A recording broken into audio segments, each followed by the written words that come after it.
மத்திய 7:8 படிங்க. 7:7 படிச்சுட்டு 8 படிங்க.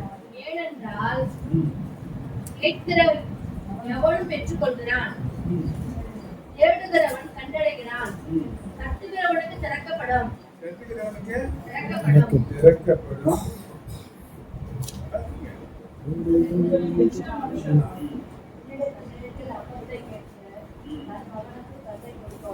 கண்ணை கொடுப்பானோ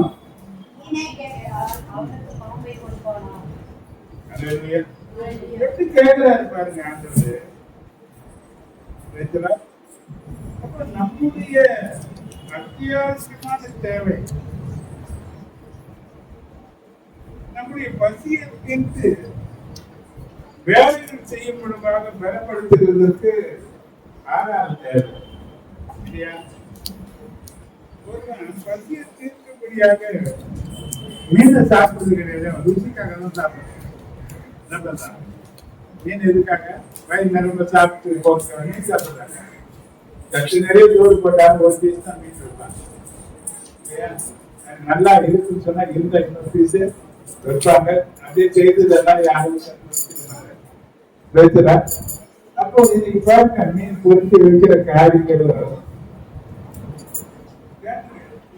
கேட்கும் போது விஷம் நிறைஞ்ச பாம்பு என்ன பண்ண மாட்டாங்க. எந்த பெற்றோர்களும் தர்பானா கேட்கிறேன். அப்போ இதுக்கு இணையான இன்னொரு வசனம் இருக்கு. லூக்கா 11ஆவது அதிகாரம் 11-12 வசனத்தை நீங்க பாருங்க. இங்க மீனை குறிப்பிடாம முட்டையை பற்றி பேசுறேன். இதெல்லாம் நம்ம அன்றாட யூஸ் பண்ண பொருள். முட்டைக்கு பதிலாக தேலை கொடுப்பாங்க. கேட்டால் அவனுக்கு தேலை கொடுப்பானோ? நீங்கள் உங்கள் பிள்ளைகளுக்கு நல்ல ஈவுகளை கொடுக்க அறிந்திருக்கும் பொழுது பரமபிதாவானவர் தம்மிடத்தில் வேண்டிக் கொள்கிறவர்களுக்கு ஆவியை கொடுப்பது அதிக நிச்சயம் அல்லவா என்றார். எத்தனை பேர் இந்த 10 ஆவியில நடந்திருக்கிறீங்க? சரியா இருக்க பாருங்க.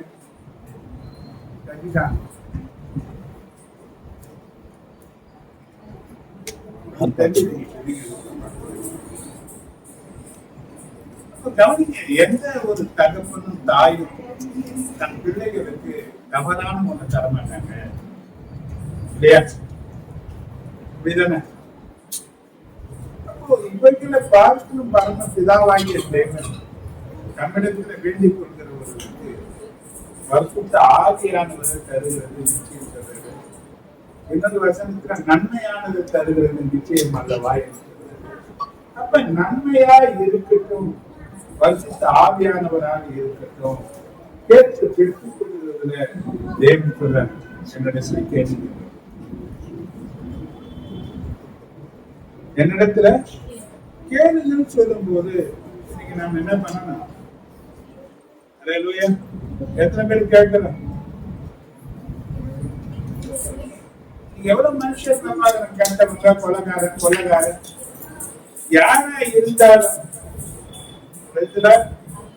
எப்படி பயங்கரவாதிகளா இருந்தாலும், துன்மார்க்கரமா இருந்தாலும், மிக மோசமான ஈவு இறக்கம் இல்லாத மனுஷர்கள் கூட நாம் பிள்ளைகளுக்கு நல்லதுதான் செய்யறாங்களே தவிர நாம் பிள்ளைகளுக்கு கெட்டதை யாரும் செய்ய விரும்புவதே. அதனால பொல்லாதவர்களாகி உங்கள் பிள்ளைகளுக்கு நல்ல ஈவுகளை கொடுக்க அறிந்து பரம பிதாவானவர் தம்மை நோக்கி வேண்டிக் கொள்கிறவர்களுக்கு அதிகமாக நன்மையும் பரிசுத்த ஆவியானவரையும் தருவது நிச்சயம் அல்லவா என்று சொன்னாங்க.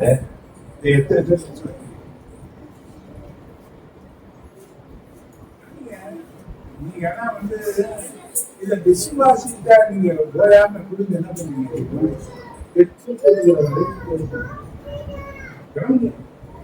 வசனம் சொல்றது ஒரு காரியம். எரேமியா 10:23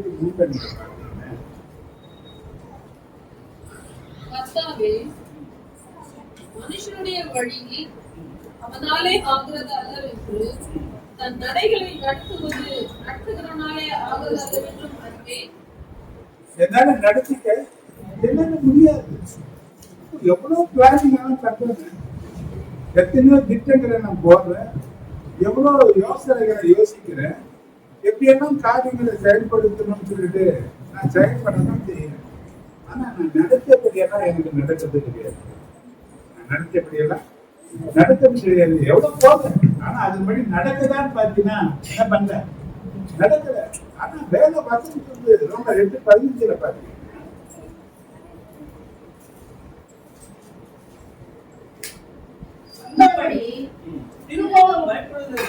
திரும்பவும் பயப்படுவதற்கு நீங்கள் அடிமைத்தனத்தின் ஆவியை பெறாமல் அப்பா பிதாவே என்று கூப்பிடப்படுகிற புத்திர சுவிகாரத்தின் ஆவியை பெற்றீர்கள். தேவனோடு கூட நல்ல ஐக்கியத்தை உண்டு பண்ணி கொடுக்கிற பரிசுத்த ஆவியானவர் உள்ள தேவனோடு நல்ல உறவுல நடத்தக்கூடியவராய் இருப்பாரு. 14ஆம் வசனம் சொல்லப்பட்டிருக்கு. மேலும் எவர்கள் தேவனுடைய ஆவியினால் நடத்தப்படுகிறார்கள் அவர்கள் தேவனுடைய பிள்ளைகளாக இருக்கிறார்கள் சொல்லப்பட்டிருக்கு.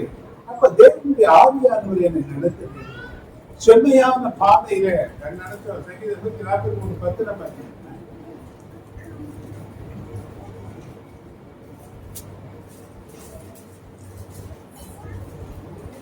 உமக்கு பிரியமானதை செய்ய எனக்கு போதித்தருளும். உமக்கு பிரியமானதை செய்ய எனக்கு போதித்தருளும். நீரே என் தேவன், நீரே என் தேவன். உம்முடைய நல்ல ஆவி என்னை செம்மையான வழியிலே நடத்துவாரா. நல்ல ஆவி என்னை செம்மையான வழியில நடத்துது. நான் போறது போனதா இருக்கு.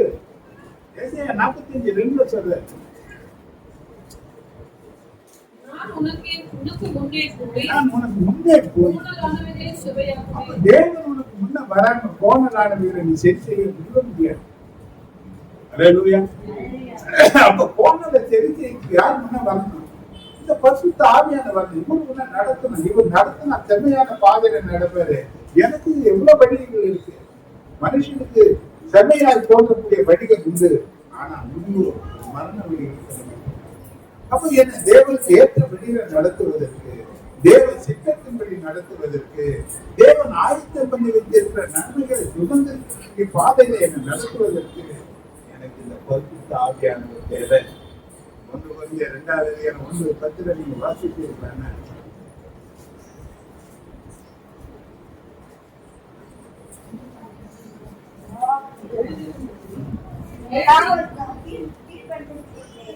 எல்லாவற்றையும் கீழ்ப்படிந்திருக்கிறீர்களோ என்ன வாசிக்கிறேன்?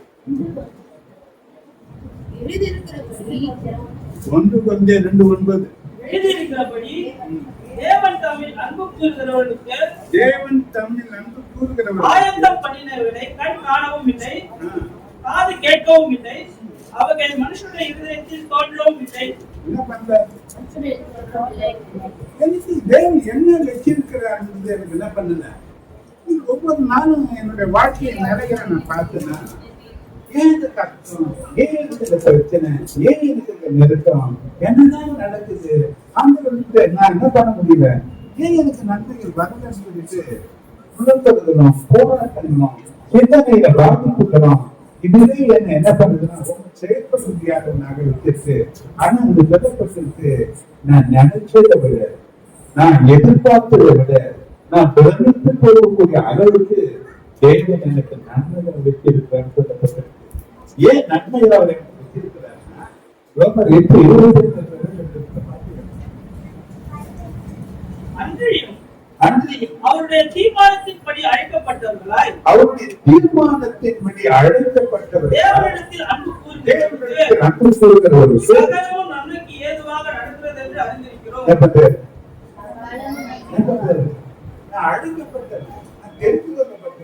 மனுஷனால அல்ல, தேவனாலே நான் அழைக்கப்பட்டவனா இருந்ததுனாலதான் தேவன் மேல 1000 பிரச்சனை எனக்கு இருக்கு, 1000 கர்வங்கள் இருக்கு, போராட்டங்கள் இருக்கு, தேவைகள் இருக்கு, நெருக்கங்கள் இருக்கு, பல கவலைகள் என்ன நெருக்குது, பல விதமான பாரங்கள் என் மேல இருக்கு, என்னால நடக்க முடியல, தள்ளாடுறேன், என்ன செய்ய போறோம்னு தெரியல, முடித்து போறோம்ன்ற ஒரு பயம் இருக்கு.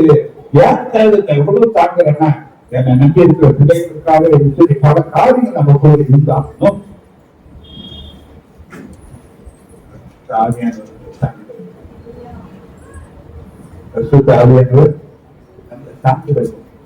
நமக்கு நன்மையில ஒன்று பண்ணி இருக்கிறது காண்பிக்கிறது. அப்போ நாம் அன்பு கூடுகிற வழியினாலே யாரு நம்பணும்? யாருகிட்ட கேட்கணும்? இன்னைக்கு பார்க்காததுனாலதான் பிரச்சனை நமக்கு. நீ எந்த தேவைகள் இருக்கு, ஒரு தேவை வந்தா நமக்கு பயம் வரும். நீங்க வாடகை வீட்டுல இருக்கிறதுனால பிரச்சனை 1ஆம் தேதி வந்துட்டு பயம் வரும். 5ஆம் தேதிக்கான வாடகை கட்டணும், 10ஆம் தேதிக்கான வாடகை கட்டணும். என்ன பண்றது? இன்னைக்கு வருகிற வருமானம் வாய்க்கு வயிற்றுக்கு சரியா போகுது. என்ன பண்ண முடியல, தேவைகள் இருக்கு. ஆனால் தேவனுடைய வார்த்தை சொல்றது, அவரால் நீ தெரிந்து கொள்ளப்பட்ட ஜனமா இருப்பாய், அவர் மேல உண்மையான அன்பு நீ காண்பிக்கக்கூடிய ஆளா இருப்பாய். அவர் உனக்காக ஆயத்தம் பண்ணி வைத்திருக்கிற நன்மைகளை கண்ணு காணலான காதலை கேட்கிறேன். இருதயத்தில் இப்படி ஒரு ஆசீர்வாதம் இருக்குமா என்று தோன்றவில்லை என்று சொன்னார். தேவன் உனக்காக ஆயத்தம் பண்ணி வைத்திருக்கிறார் என்பதுதான். இதை நீ கேட்டு நீ என்ன பண்ணணும்? எனக்கு நான் ரட்சிக்கப்பட்ட நாட்களில் ஒரு காரியம் ஞானஸ்தானம் எடுப்பதற்கு முன்னதாக எனக்குள்ள ஒரு வேத வசனத்தின் தரிசனம். யோகா நதிக்கரையில ஞானஸ்தானம் எடுத்து கரை ஏறின உடனே பரிசுத்த ஆவியான ஒரு புறாவை போட்டு அவர் மேல இறங்கினார் என்ற அந்த வசனம் தான் என்னுடைய தரிசனம். இந்த ஞானஸ்தானம் எடுத்த உடனே எனக்கு என்ன வேணும்? பரிசுத்த ஆவியானுடைய அபிஷேகம் வேணும், என் மேலையும் அவர் வரணும். இதுதான் என்னுடைய நோக்கம். அப்போ உபவாசத்தை குறித்து சரியா தெரியல. நானும் ஒரு 3 நாள் உபவாசம் போட்டு முதல் உபவாசம் இனிமே சாப்பிட்டேன், தண்ணி இப்படி இருந்து 3 நாள் உபவாசம் இருந்து ஒரு 7 பேர் சில பேரு சபையை 10 பேர் தான் இருக்கோம். முதல் அந்த சபைக்கு நாங்கள் தரப்பு ஞானஸ்தானம் எடுத்தோம். வெள்ளிக்கிழமை ஞானஸ்தானம் கொடுத்தாங்க, ஞாயிற்றுக்கிழமை சபை ஆராதனை. சபை ஆராதனைங்க 4 பேர் பரிசுத்த ஆவியானவர்கள் சொல்றாங்க. ஞானஸ்தானம் எடுத்து பேரு 7 பேர். அப்ப 3 பேர் என்ன பண்ற? அந்த 3 பேர் நானும் எல்லாம் பரிசுத்த ஆவியில நிறைய இருக்கிறாங்க. இந்த பரிசுத்த ஆவியனுடைய அபிஷேகம் இல்லாத ஒரு மனுஷன் யாருன்னா அந்த 3 பேர்ல நான். அப்போ எல்லாம் தேவன் பண்ணின்னு இருப்பாங்க. ஆவியில நடத்தி நல்லா பாடுவாங்க. சில பேர் திருப்பி வடகாட்டே வடகாட்டியே ஓடுவாங்க, வடகாட்டியே ஓடுவாங்க, வடகாட்டில அப்படியே ரத்தம் வரும். அப்போ கூட அவங்களுக்கு என்ன பண்ண மாட்டாங்க, தேவை பண்ண மாட்டாங்க. அந்த அளவுக்கு சந்தோஷமா அவங்க ஆவியில என்னுடைய நோக்கம். ஞானஸ்தானம் எடுத்த உடனே பரிசுத்த ஆவியானவர் என்ன வரணும்னு ஞானஸ்தானம் எடுத்தேன். கேட்கலையா? ஏன்னா நான் பாவியா தான் இருக்கிறேன்னா என் பாவத்தை நீங்க பண்ணிக்கிறீங்களா? இதுதான் ஜெபம் அப்படின்னு போராட்டம். 6 மாதங்கள் ஒவ்வொரு வாரமும் இதுதான் கேள்வி. இது நன்றி. அப்ப 6 மாதத்துக்கு பிறகு ஒரு நாள் திருப்பி ஒரு 3 நாள் உபவாசம் போறோம். அந்த நாள் உபவாசம் சர்ச்சையில தான் போட வைப்பாங்க. சர்ச்சையில என்ன பண்ணா ஓர ஊற்றிதான் சபை. நீங்க கட்டணம் பெற்றீங்கன்னா அது நாங்க இந்து சபை கிடையாது. அந்த ஓர ஊற்றியில ஒரு 2 புடவை கட்டிக்குவாங்க. நடுவில் இந்த பொண்ணு பிள்ளைங்க வைக்கிற மாதிரி எல்லாம் வச்சுக்குவாங்க. அங்க வச்சு ஜப குறிப்புகளை கொடுத்துட்டே இருப்பாங்க. ஒரு அனுமதி தண்ணி மரத்துல இருக்கும். இந்த தண்ணியை குடிக்கணும், ஜபம் பண்ணணும், தண்ணியை குடிக்கணும், ஜபம் பண்ணணும். இதுதான் ஆகாரம். அப்படி ஜபம் பண்ணும்போது அன்னைக்கு ஏதாவது பரிசுத்த ஆவியானவர் மேல சொன்னாரு. கர்த்தராகிய தேவனுடைய ஆவியானவர் மேலே ஏசாயா 61ஆம் அதிகாரம் அந்த 1 பேசாரு.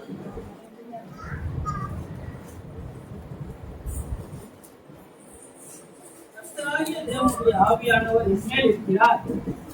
சிறுமைப்பட்டவர்களுக்கு சுவிசேஷத்தை அறிவிக்க கர்த்தர் என்னை அபிஷேகம் பண்ணினார். அந்த வரிசையை பார்த்தீங்கன்னா 7ஆம் அதிகாரம் 7ஆம் வசனத்தை வந்து நீங்க வாசிங்க. உங்கள் வெட்கத்துக்கு பதிலாக அழகா வசனம் வர வாசி. கர்த்தராகிய தேவனுடைய ஆவியானவர் மேலிருந்தார். சிறுமைப்பட்டவர்களுக்கு சுவிசேஷத்தை அறிவிக்க கர்த்தர் என்னை அபிஷேகம் பண்ணினார்.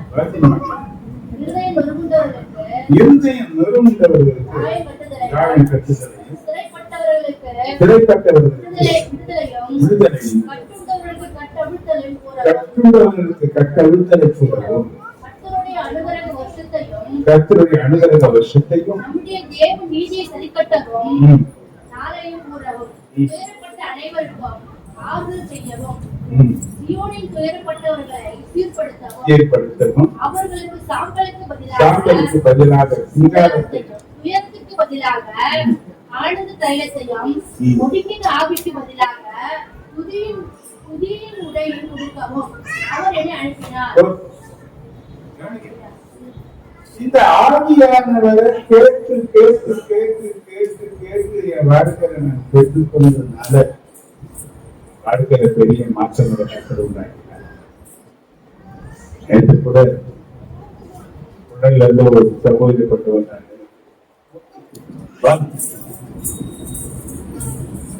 எவ்வளவுன்னா இந்த பதி தெரியாது.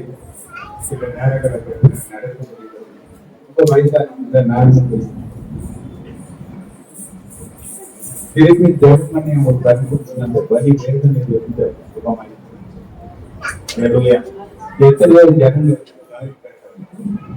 ஜனங்களுக்கு சுவிசேஷத்தை சொல்லணும். எத்தனையோ ஜனங்களுக்கு ரட்சிப்பு பாதையில நடத்தும். இன்னைக்கு என் மேல வந்த தகுதி யாருன்னு பரிசுத்த ஆவியானவர்.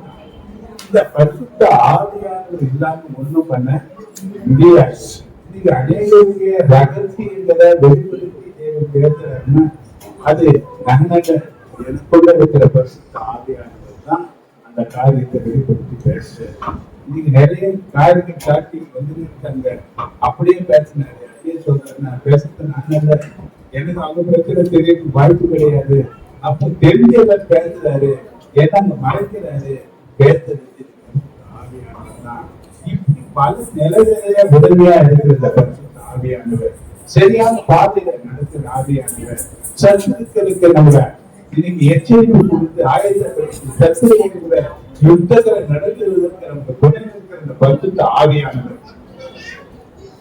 இவர்தான் கிறிஸ்தவ வாழ்க்கையில ஒரு மையமானவர். இவரை பெற்றுக் கொள்வதற்கு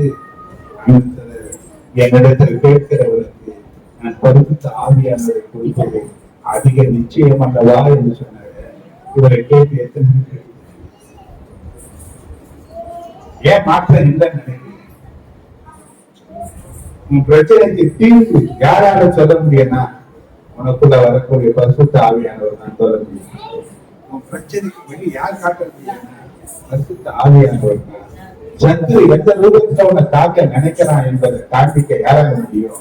பரிசுத்த ஆவியானவர் தான். நீ சந்திக்கிற பல போராட்டங்களில உனக்கு தைரியத்தை யார் கொடுக்க முடியும்னா உனக்குள்ள இருக்கிற பரிசுத்த ஆவியானவர் தான். இந்த பரிசுத்த ஆவியானவர் தான் எல்லாத்துக்கும் எல்லாருமாக கூட இருக்கிற வாக்கு கொடுத்திருந்தா இவரை பெற்றுக் கொள்ளாம எத்தனை காலங்கள் நான் வீணடிச்சிருக்கேன். எத்தனை காலங்கள் இந்த பரிசுத்த ஆவியானவர் இல்லாம நான் மேலோட்டமா வளர்த்து கவனத்துல நானும் ஒரு கிறிஸ்துவ என்ற பெயரை வாழ்ந்திருக்கிறேன். இவரை பெற்றுக் கொள்வதற்கு நீ எத்தனை மேல தேவைப்படுகிறது வளர்ந்து கொடுத்திருப்பாரு. பரிசுத்த ஆவியானவர் நீங்க அந்நிய பாஷையில் பேசுறீங்கன்னு அர்த்தம் தெரியுமா? தேவனுடைய ஆவியானவர் வந்திருக்கிறாங்க.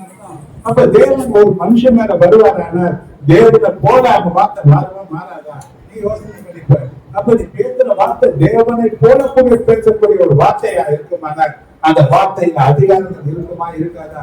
கொஞ்சம் சிந்தித்து அந்த வார்த்தைகளுக்கு உனக்கு புரியலையோ தேவன் என்ன நோக்கத்துக்காக அந்த வார்த்தைகளை அனுப்புகிறாரோ அது செய்து முடித்துத்தான் அது தேவனிடத்தில் திரும்ப என்பது நான் தேவனுடைய வார்த்தை. ஆனா நாம நிறைய நேரத்துல எதை பெற்றுக் கொள்வதில்லை, யாருக்காக கேட்கறது இல்லை. அப்போ ஒவ்வொரு நாளும் இன்னைக்கு நம்ம செய்யணும் பார்த்தோம், ஒவ்வொரு நாளைக்கும் சாப்பிடணும், குடிக்கிறோம், எல்லாம் செய்யறோம். ஆனா ஒவ்வொரு நாளும் புதிதாக்கக்கூடிய பரிசுத்த ஆவியானுடைய வல்லமையில நிரப்பப்படுவதற்கு தேவனிடத்திலே நீ நான் கேட்க வேண்டும். வேதத்துல உண்மையான சில நேரங்கள்ல என்ன பற்றி எடுத்து தூக்கத்தை கெடுக்க, உடம்பு பலவீனப்படுத்துறது. நல்லா கவனிங்க. நேற்று மீட்டிங் பிரச்சனைக்காக ஜெபம் பண்ணி ராத்திரி கரெக்டா 2 மணிக்கு வயது பலவீனமாக்கி போனா டேப்லெட் படத்திலே வந்து படுத்தா லூஸ் மோஷன் மாதிரி ஆயிடுச்சு. படுத்த கொஞ்ச நேரத்துல என்ன ஆயிடுச்சு, திருப்பி நான் போய் ட்ரெஸ்ஸெல்லாம் மாற்றின்னு எல்லாம் இது பண்ணிட்டு பிறகு நான் ஜெபிக்க உட்கார்ந்த போது காலையில் 5:15 மணிக்கு தான் எழுந்து ஆயிடுச்சு. அது பிறகு எல்லாரும் சொல்லுவது இன்னைக்கு வரும்போது சொல்றாங்க தூங்கி அறுக்கிறேன். அவர் தூக்கத்தை எடுத்துக்காக என்ன பண்ணாரு, என் தூக்கம் போயிட்டு இல்லாம தூக்கம் போயிட்டு பண்ணாரு. எழுத்து விட்டு என்ன பண்ண, ஏன்னா தேர்தல் நிறைய ஜனங்கள் வராங்க, அவங்க பிரச்சனைகளோடு வராங்க, ஒரு எதிர்பார்ப்போடு வராங்க. ஆனா அந்த எதிர்பார்ப்புகளை நிறைவேற்றுகிறதுக்கு நாம் எல்லா காரியத்தை நீ கத்தலுக்கு ஒப்புவித்து வழியை கத்தத்தை ஒப்புவித்து அவர் மேல நம்பிக்கையா இருக்கும் போது அவர்தான் காரியத்தை வாழ்க்கை பண்ண முடியும். அவர்தான் பிரச்சனையை சால்வ் பண்ண முடியும். அவர்தான் உன்னை விடுவிக்க முடியும். அவர்தான் உனக்கு ஒரு அற்புதமான வல்லமையை செய்ய முடியும். அவரை எல்லாமே நல்லா நடக்க முடியாது. அப்ப அவர் வேண்டுமானார் நீ அவர் பிதாவாகி தேவனுக்கு இயேசு கிறிஸ்துவின் நாமத்தினால நீ கேட்டு பெற்றுக் கொள்வதற்கு எந்த அளவுக்கு கட்டுரை பேசுறீங்க. 1:14 சொல்லப்பட்டிருக்க வாசிய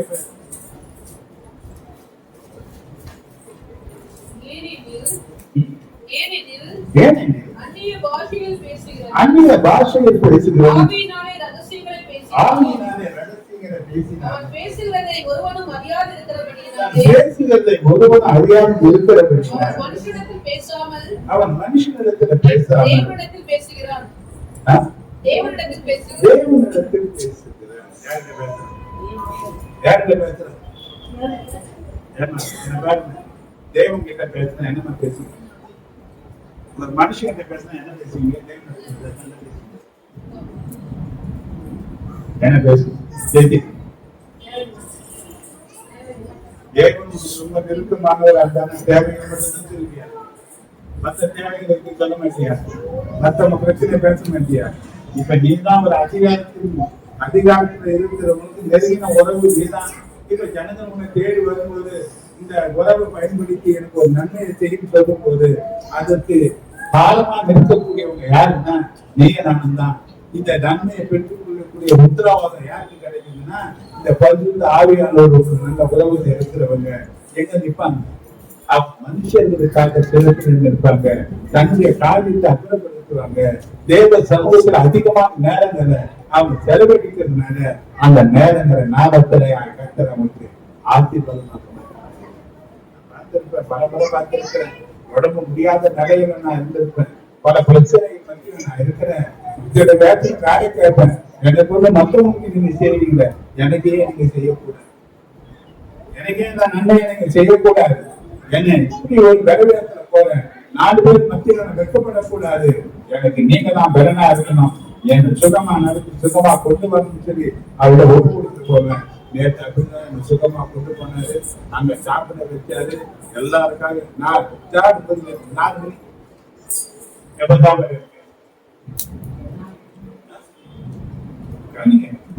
2 பைபாஸ் எப்ப சாப்பிடணும்?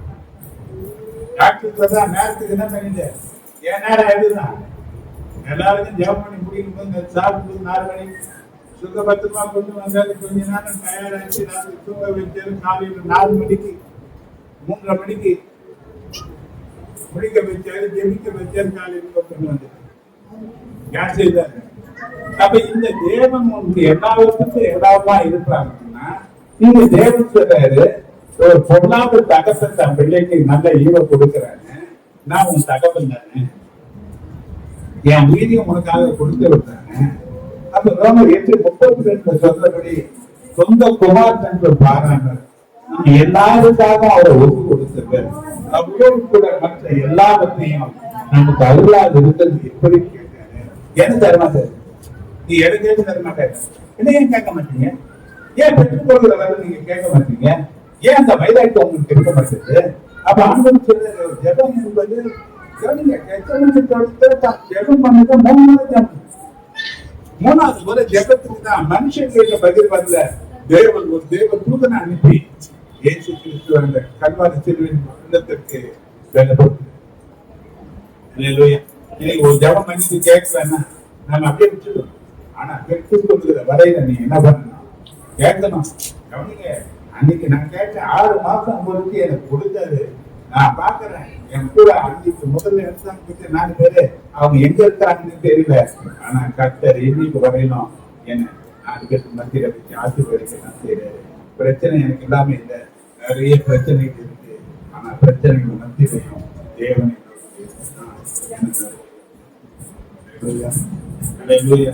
இப்போ திரும்பி கேட்கணும். இப்போ என்ன கூப்பிட்டு போராடி போனாங்க இன்னைக்கு நிறைய இடத்துல. ஆனா இவங்க சொல்றாங்க வண்டியில போக கூடாது, வண்டியில போக கூடாதுன்றாங்க. அவங்க வந்து எழுதிக்கிறாங்க, தூரமா கூப்பிடுறாங்க.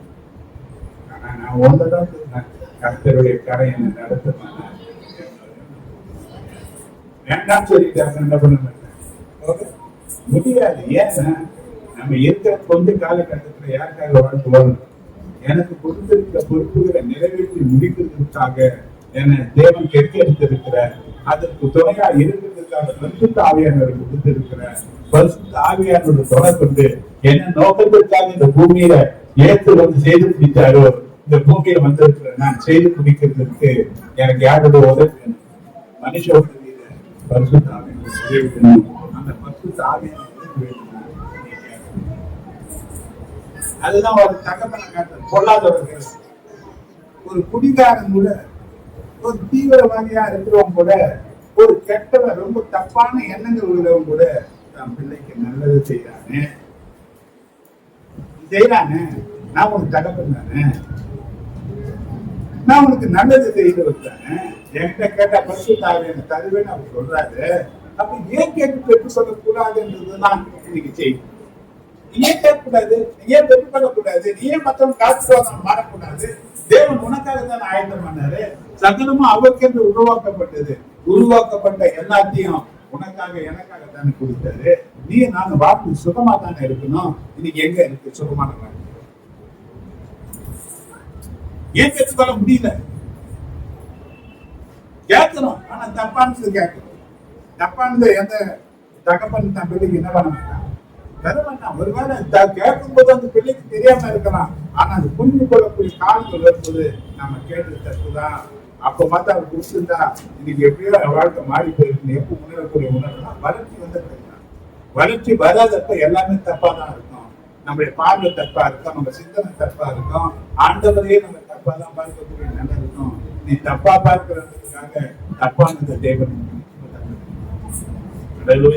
ஏன்னா அவருக்கு நல்ல தாக்கம்.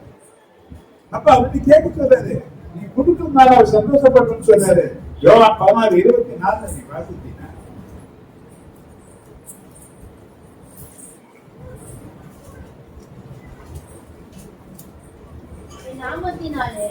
நாமத்தினாலே நீங்கள் எதை கேட்டாலும் அதை நான் செய்வேன். 16:24 இதுவரைக்கும் நீங்கள் என் நாமத்தினால் ஒன்றும் கேட்கவில்லை. கேளுங்கள், அப்பொழுது உங்கள் சந்தோஷம் நிறைவாய் இருக்கும்படி பெற்றுக் கொள்வீர்கள். எப்ப எதுக்காக தருவாரா? நீ சந்தோஷப்படணும். நீ அதுல கேட்கணுமா? அவர் கொடுப்பாரா? உன் முகம் கலகலகலகன்னு மாறி சந்தோஷப்படணுமா? அதுக்காக அவன் எரிச்சல் பண்ணுவான். ஏன்னா 4 வாட்டி முடிங்க போகுது. எப்ப பார்த்தா என்ன பண்ணுங்க? ஏதாவது கேட்டு எத்தனை வாட்டி தான் கொடுக்குறது? எத்தனை வருது கோபம் வருது. ஆனா அந்த என்ன கேது நான் உனக்கு தருவேன். நீ சந்தோஷப்படுவதற்கா அதுக்காக உனக்கு தருவேன்னு சொல்லு. எதுக்காக தராரா? யார் சந்தோஷப்படுறதுக்காக தராரா? அப்ப சந்தோஷத்தை நிலைமைக்க வச்சுக்கிறதுக்காக யாருன்னு கேளு. அப்ப நீ எதை கேட்டாலும் அவருடைய விருப்பத்தின் முடி கேட்டா நீ கேட்டதெல்லாம் தருவேன்னு சொல்றாரு. ஏன் ஒண்ணும் பெற்றோர் சொல்லாம இருக்க? கேளு. எனக்காக நான் தனியா இருக்கிறேன். ஆண்டவரே எனக்கு நல்ல துணை கொடுக்க. இந்த அர்த்தம் சொன்னாரு, நீ தனியா இருக்கு நல்லது இல்ல. நீ கேட்டா அவர் என்ன பண்ணுவாரு? அப்போ ஒரு வைராக்கியம் என்ன பண்ண? நானும் கேட்கிறேன், எல்லாம் கேட்கிற மாதிரி கேட்டுட்டு போனீங்கன்னா அவளை பேசுறேன்னு ஒரு உரிமை. இன்னும் காரியம் நன்மை அவனுக்கு தருன்னு சொன்னாரு. யாக்கோபு 1:17 இன்னைக்கு டைரக்ட் மாதிரி ஆயிப்போச்சு. ஏன்னா கண்ணாடி எடுக்கிறாங்க. நன்மையான எந்த ஈவும் நன்மையான எந்த ஈவும் பூரணமான எந்த வரமும் வரத்திலிருந்து உண்டாகி வரத்திலிருந்து போலிகளின் பிதாவினிடத்தில் இறங்கி வருகிறது. நன்மை எல்லாம் எங்க இறங்கி வருங்க? பரத்துல இருந்து. பரத்துல இருந்து வருது. பரத்துல இருக்கிற யாரு? உனக்கு அவருக்கு என்ன வரும்? அப்ப எந்த நன்மையை கேட்டாலும் அது தருவில் சொல்லக்கூடிய ஒரு உத்தரவாதத்தை தேவைப்படுது. என்ன பண்ணு என்ன பண்ணு சொல்லிட்டு அப்பன் கேட்டா எல்லாம் கொடுக்கணும், முட்டையை கேட்டா தேரை கொடுக்கணும், மீனை கேட்டா பாம்பு கொடுக்கணும். நீ கொடுத்தீங்கன்னா அவன், நீ கொடுக்க மாட்டேன் என் பிள்ளைகளுக்குன்னா அவங்களுக்கு கேட்டது. அப்ப நல்லதை எல்லாம் உனக்காக எங்க வச்சிருக்க. அப்ப அங்க இருந்து எல்லாத்தையும் நன்மைகள் எல்லாம் உனக்கு அனுப்பி தருவது. ஏன் நன்மை நீ கேட்க கூடாது? எது நன்மை உனக்கு? எது உனக்கு நன்மை? எதுதான் நன்மை? அந்த நன்மையை தரக்கூடியவர் யாரு பார்த்தீங்கன்னா ஆண்டவராக இயேசு கிறிஸ்து தான். நாம எதை கேட்டா உங்களுக்கு தெரியும் சொன்னாரு.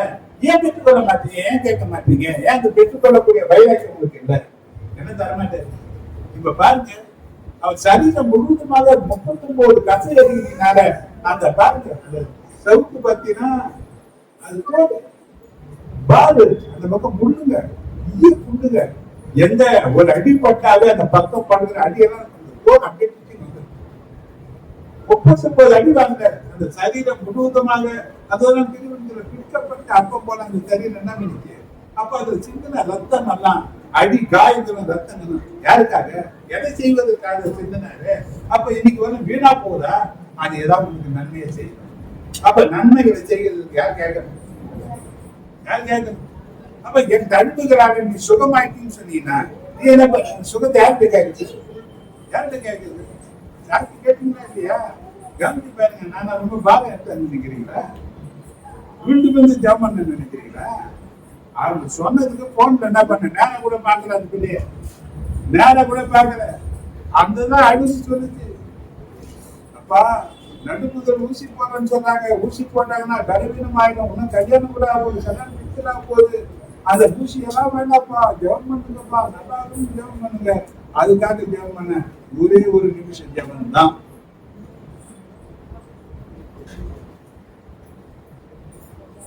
எங்கேயோ கேள்விப்பட்டிருக்கோம் இப்படி அற்புதம் நடந்தது. ஆனா நேருக்கு நேரம் ஒரு அற்புதத்தை யார் சொல்றாங்க? அவங்க சொன்னாங்க தூரத்துல இருந்தா கூட தராங்க. நேரம் வந்து சொன்னா இப்ப நம்ம அம்மா எனக்கு ஒரு வாரம் வர முடியல, அவங்க எங்க சொல்றாங்க. இந்த அற்புதங்களை செய்வதற்கு பரிசுத்த ஆவியானவர் நன்மையான ஈவுகளை வரங்களை கொடுக்கிறது. நன்மையும் தராது, வரங்களும் தராது. வரங்கள் தேவ ராஜ்யத்தை கற்றுக்கிறது. வரங்கள் தேவனுடைய தானாதிபதியாக நீ இருக்கிறது என்று காண்பிக்கிறதுக்கு, வரங்கள் கர்த்தர் உங்களோடு தான் இருக்கிறார் என்பதை உறுதிப்படுத்துவதற்கு வரங்களை தேவன் தருவாரானால் ஏன் நீங்க பெற்றுக் கொள்ளக்கூடாது? கேட்கணுமா? கேட்கக்கூடாது. நீ எவ்வளவு தேவைகள் நம்ம சுத்தின இருக்கிற ஜனங்கள் இருக்கு. நம்ம சொந்த ஜனங்களை எத்தனை பிரச்சனைகள் இருக்கிறாங்க. அப்ப இவங்களுக்கு எல்லாம் உப்பும் வெளிச்சமும் யாருதான்? யாருதான்? இப்ப யாரதான் நம்பி இருக்கிறாரு? இப்ப உன்னை கொண்டுதான் செய்யணும்னு நினைக்கிறாரு. உனக்காக தான் பரிசுத்த ஆவியானவர் அனுப்பி கொடுத்தாரு. ஏற்றி இருந்து என்னெல்லாம் செய்வாரா அதெல்லாம் அந்த பரிசுத்த ஆவியானவர் செய்வார். ஆனா இந்த பரிசுத்த ஆவியானவர் பெற்றுக் கொள்ளக்கூடிய உரிமை யாருக்கு கொடுத்தாருன்னா நம் பிள்ளைகளுக்கு தான். யாரெல்லாம் தேவனுடைய வார்த்தைக்கு கீழ்ப்படுகிறார்களோ அவர்களுக்கு எல்லாம் இந்த பரிசுத்த ஆவியானவர் தருவார்னு சொன்னா இவர்தான் வாழ்க்கையின் சகல நன்மைகளை காண்பிக்கக்கூடியவர். ஏன் நீங்கள் பெற்றுக் கொள்ளக்கூடாது? நன்மைகள் எல்லாம் அவர்கிட்ட தான் வருதுன்னா ஏன் இன்னைக்கு வந்து தீமைகளை நீ அனுபவிச்சிருக்கணும்? ஏன் இன்னைக்கு வந்து போராட்ட காலத்துல இருக்கணும்? வேதம் சொல்லுது, வாசித்து பாருங்க. ஏற்கனவே 41 வாசித்து பாருங்க.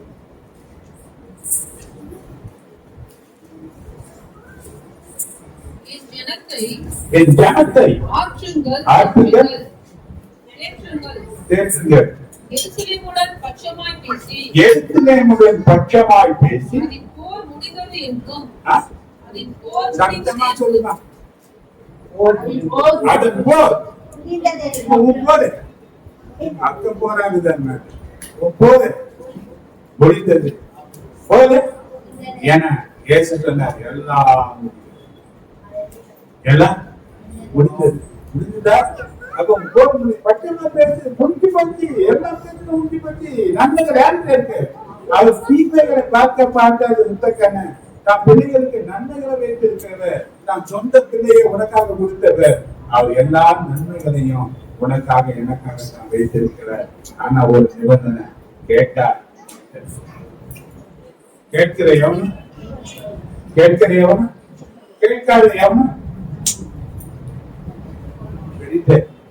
கேட்கிறையோ கேட்காமல் போவாயோ, கேட்டா பெற்றுக்கொள்வ, கேட்கிறேன் பெற்றுக்கொள்ள மாட்டேன். நீங்க யார பேச்சு பரிசுத்தாவியவரை பெற்றுக்கொள், நன்மையானவரை பெற்றுக்கொள். எது நன்மைன்றது அவருக்கு தெரியும், நமக்கு சில சூழ்நிலைகள் தெரியும். இதுதான் நல்லதா இருக்கும், இது சில நேரங்கள் அதுவே நம்ம கெட்டதா மாறி போகிறது தேவன் அறிவார். அல்லேலூயா. நீங்க எதை கேளுங்க, நம்ம பார்வையில இருக்குதால நன்மை, தேவன் நமக்கு ஆயத்தம் பண்ணி வச்சிருக்காங்க நன்மை. அந்த நன்மை எல்லாம் அவர் கையில தான் இருக்கு. நீ கேட்டீங்கன்னா அந்த நன்மை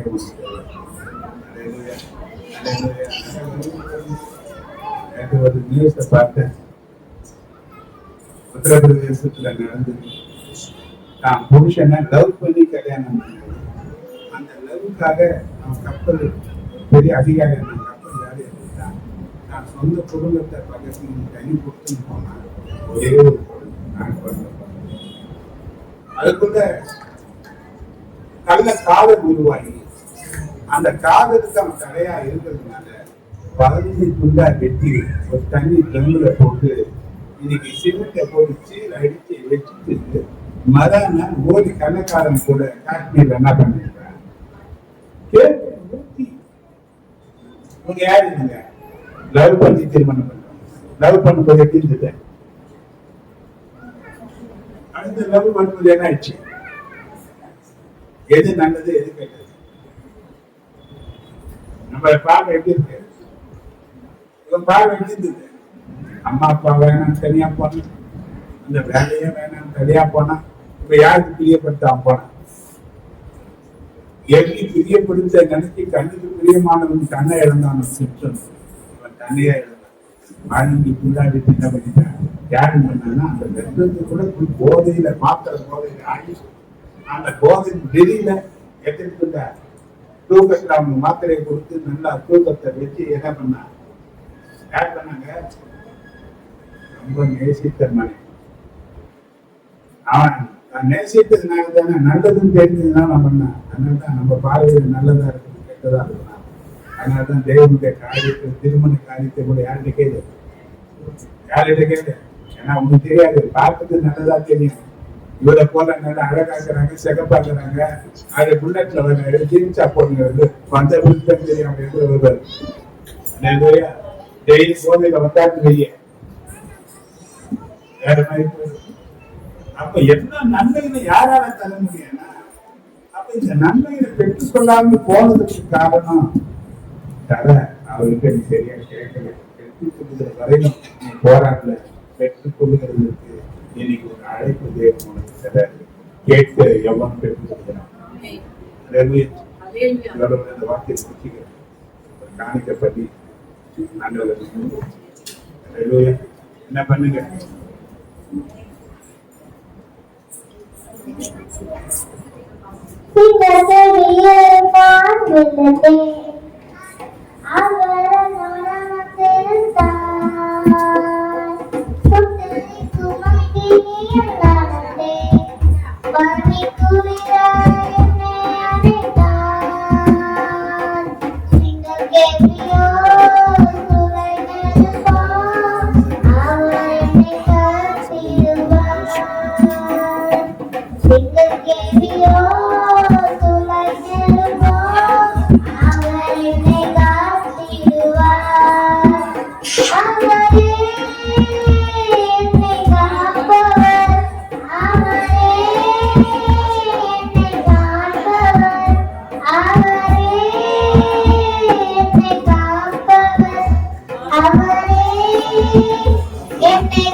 உற்சாகமாய் கொடுக்கிறவர்கள் உற்சாகமாக கொடுக்க வைத்து பிரியத்துக்கு தொழில் விருத்தி அடை வருமானத்தை குடும்பத்தில் சமாதானம் சுக ஆரோக்கியம் நன்மை திருவிழி வாழ்க்கையில் கொண்டது கேட்கிறது எல்லாரும் பெற்றுக்கொள்ளக்கூடிய சிறுவை தற்போது வழி நடக்கிறார் அறிவிப்பு வரக்கூடிய சனிக்கிழமை அன்னைக்கு அமாவாசைக்கு மாலை 5:30 மணிக்கு ஆரம்பிச்சு 7:30 மணிக்கு நான் முடிக்கணும். பங்கெடுத்துக் கொள்ளுங்க. ஏன்னா சனிக்கிழமை ஞாயிற்றுக்கிழமை லீவு இருக்கு, சாயங்காலம் தான் வைக்கிறோம். தாராளமாக பங்கெடுங்க. நாட்டுமாவியை